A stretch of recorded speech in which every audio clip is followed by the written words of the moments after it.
Yeah. Okay. Um, okay, as I told you, we are doing this project for USC Disability Studies. So I'm going to ask you a couple of questions. And so, do you have any special dietary needs? Or, for example, are you allergic to any type of food, or are you intolerant? Yes. Okay. If you look at the stuff around, I'm celiac, I can't eat gluten, so nothing that contains wheat or rye or barley, spelt, barley spelt, and one that I don't know the name in English of. Yeah, so if you look at canteens, it's not ideal. Okay. When did you find out about this? About 4 years ago, 4 or 5. So when I was 16, 17. So I guess you can cut stuff. Sorry. No, that's okay, it's my fault. You should have told him that, yeah, like, you cut stuff, right? Yeah, no, it's Okay, it's fine. sorry. No, it's okay.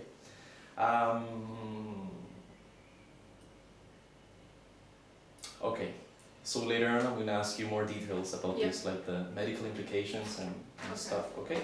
So, how many times per week do you eat in the surgery, or do you eat at all in the surgery? Like once a month. It really depends. What I can eat are the fries, for example, because they fry them separately and they're okay. But it always makes me feel bad, so just because it's very fatty and very, I don't know, my body doesn't like it. And apart from that, if they have potatoes and they look nice, I eat those, but once a month. Okay, so can you maybe elaborate a bit more on how, like, what happens if you eat food from the surgery? Like, do you feel sick or? Okay, no, the thing is I have something that's called silent celiac disease, which means that my body does react, but I don't feel it. So what happens with most people who are celiac is that they get stomach aches, they feel really sick, they feel like they've eaten something wrong, which they have, they've eaten gluten. They get diarrhea, they get, I don't know, all kinds of bad things. But I don't. But I see it in my blood levels, which the things you look for are called anti-gliadins or transglutamin something. Okay. I'm not sure about the terms in English. And if you look at the intestines, usually they have a structure which is like this. They have all those villi. And what happens if a celiac eats gluten is that they're attacked and they break down, and then your intestines don't look like this, but they look like that. Oh, okay. Which means you have a surface about 1/10 of what a normal person has. And you don't get the nutrients from it. Exactly. Okay. Yeah. I didn't know this. Yeah, which leads to nutritional deficiencies, and you don't get the vitamins you need. You can eat a lot without getting fat because your body doesn't take the energy out of the food because it can't. So what many people experience after their diagnosis is that they just gain like 5 kilos because suddenly their body actually absorbs what it gets. Okay. Okay. So, are you satisfied with food in the surgery? Obviously not. Okay. Do you want me to tell how I started and how I got off the meal plan? Yes, please. Because when I came to Jacobs 3 years ago, the first thing I did after knowing that I was accepted was to ask I think then it was not Appetito, but Aramag. Yeah, Aramag, how food works and whether they could provide gluten-free food or not. And they told me, yeah, no problem, just drop by and just say hi and tell us what's wrong and whatever. So I did that when I was there. I asked them about 5 times before coming here. And then they were like, yeah, we don't have a separate area to produce stuff, and we aren't allowed to declare it gluten-free if it's not produced separately. That's a law in Germany. You have to have a separate production area to avoid or to exclude the risk of cross-contamination, which can happen if they cut bread, and next to it they have your gluten-free bread. It's very likely that some breadcrumbs sort of cross over, and that's already too much. Even on the toaster and the Yes, things that people use. Yeah, I wouldn't right? use the toaster. I would never use the toaster here. Or like the sandwich maker. That's a no-go. So yeah, what happened was in the end they weren't actually able to cater for gluten-free diets. And then I went to the college masters and I got them a doctor's letter saying that I need gluten-free food and that I can't go on non-gluten-free food. And it was relatively simple getting off the meal plan. I think it took about 6 weeks, and I lost about 3 kilos in these 6 weeks because I basically ate potato salad and yogurt and fruit, which is super frustrating. If you don't want to do that on purpose to lose weight, it's super frustrating. So, did you get reimbursed by the university? Not for the time I was on the meal plan, but afterwards, and now I have a, like, I don't pay the 500 per month, but I pay 250. Okay. And I got reimbursed for the, like, other 8 weeks or how many were left of the first semester. But the first 6 weeks were, gone. Okay. So, what would you change from the surgery in order to make it more inclusive, or in order to make like people that have this condition to be able to eat there? I mean, what Appetito usually does, and what it doesn't do here, is they have a freeze and then defrost system, which means they cook in a central location, and from there they freeze everything there, and they transport stuff to the different, I don't know, kindergartens or school canteens or whatever. But here they cook on campus, and what they do with a centralized solution is they also cook gluten-free, dairy-free, nut-free, all kinds of soy-free, whatever you need, meals, and they keep them separate, and you get a separate plate with it. And then if you are in a school canteen like that, you just tell the people who run it, I'm celiac, please order one of those meals for me, or just have them in stock for the week, and then you get it, which is a lot easier. That would be a solution here too, but they just use a different system, so it doesn't work. And what they could do here is have diet cooks who actually know about stuff, because what happens when I go and ask what is in this dish, what can I eat it or not, I asked some of the guys about the sauce, what it was made of, and he told me, there is flour in there, you can't eat it. And I'm like, what kind of flour? Is it potato starch or is it wheat flour? And he said flour explicitly. And then he goes, no, it's just potato starch, but you can't eat it. I'm like, no, I can actually if it's potato starch, but thank you for saying flour when it's starch. Like, just get the people to the point where they actually know what's in the food and where they know what they're talking about. And then having a diet cook would be the absolute luxury, because that person could actually do separate meals, but that's too expensive, I assume. Okay.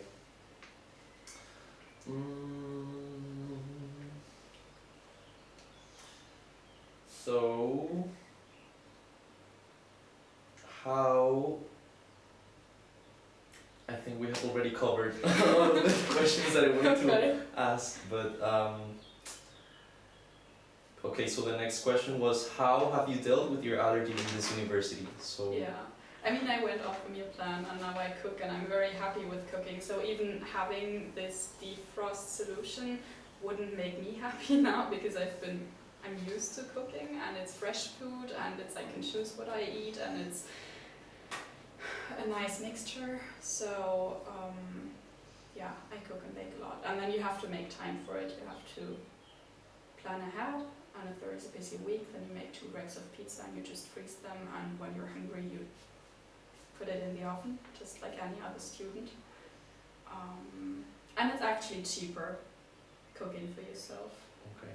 So and if I go out with friends or go for dinner or want to eat something in the surgery, I can still take a salad if I want to, or I could take the potatoes. They're just not terribly good. So what would already help is have, don't mix the food too much, don't process it too much, and have the sauces separate. So if the sauces are separate, somebody who's lactose intolerant or somebody who's gluten intolerant or who has a nut allergy or whatever could still eat the meat, because you have to ask for the spices, but if they use fresh spices, it's okay. And if it's already in this sauce, it's very likely that there is some sort of dairy in there, and that there is some sort of, if you're lucky, it's potato starch. If not, it's wheat flour. So separating those things would help. Okay.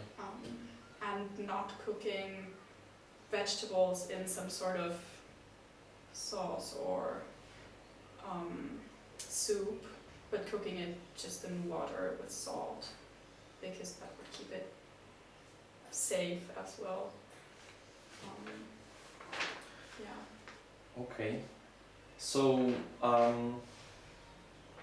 yeah, we have like tried to, I don't know, come up with different solutions. There's clearly ways to deal with this issue, because we feel that right now the approach is to let students deal with it individually. Yeah. Which kind of contradicts. Sorry, we're making a video now. Sorry. Which kind of contradicts the ideals of this university in terms of diversity and integration. So yeah, we're trying to, I don't know. For example, we also asked people who are who like eat in the survey are not of the meal plan, whether they would agree on having, I don't know, other types of food that are also more inclusive. Yeah. And they feel like they're a bit resilient because they feel that the food is not as, I don't know, as diverse, or they would be more restricted eating that. Of course, I don't agree, but then like, can you explain maybe, I don't know, how it would work? Yeah. Or, if I go downstairs and take my food, people are envious because it's different and it's fresh, and you can do everything gluten-free or dairy-free or whatever we were talking about. You can. You can, yes. It's more expensive. I wouldn't expect Appetito to make 10 kilos of gluten-free pasta, because gluten-free pasta is just simply like €5 per kilo, so you can't do that. What would work, for example, is having pizza separately if they make pizza, or have your pizza and have gluten-free pizza, or have pizza with lactose-free cheese on as a topping, or something like that. And if you're a celiac, you can still eat stuff like potatoes, like rice, like all kinds of vegetables, all kinds of dairy products, all kinds of meat, if you're not a vegetarian, but that's your decision then. You can still eat different grains that are just not the usual grains. For example, millet or buckwheat. So you can make really nice pancakes out of buckwheat, which would be a French specialty. Galette, for example, you could make those, and I think people would love them. You can make a lot of things with polenta, which is corn, sort of,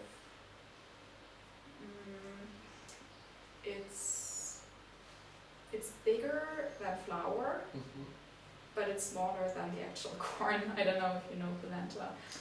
I think I've had it in the surgery, yeah. Yeah, exactly. You had it like once, and you can do a lot of things with that. You could even do polenta pizza, or you could do a potato pizza if you wanted to, which would avoid paying for the expensive flour. You could really do everything. You have to be a bit creative at times, and for some meals it would just make a lot more sense to have two options, one being gluten-free or dairy-free, and the other one being the majority vote. But you can really do everything you want. We for example believe that if people knew more about these things, maybe they wouldn't mind eating food that it's for celiac people. Yeah. Because it's also food. It's also tasty. It's nutritious. So in that sense, do you think it would work to eventually, first of all, like inform people, but then maybe push if you need to do something to just do it? So I think the sauce is sort of gone. How do I start this?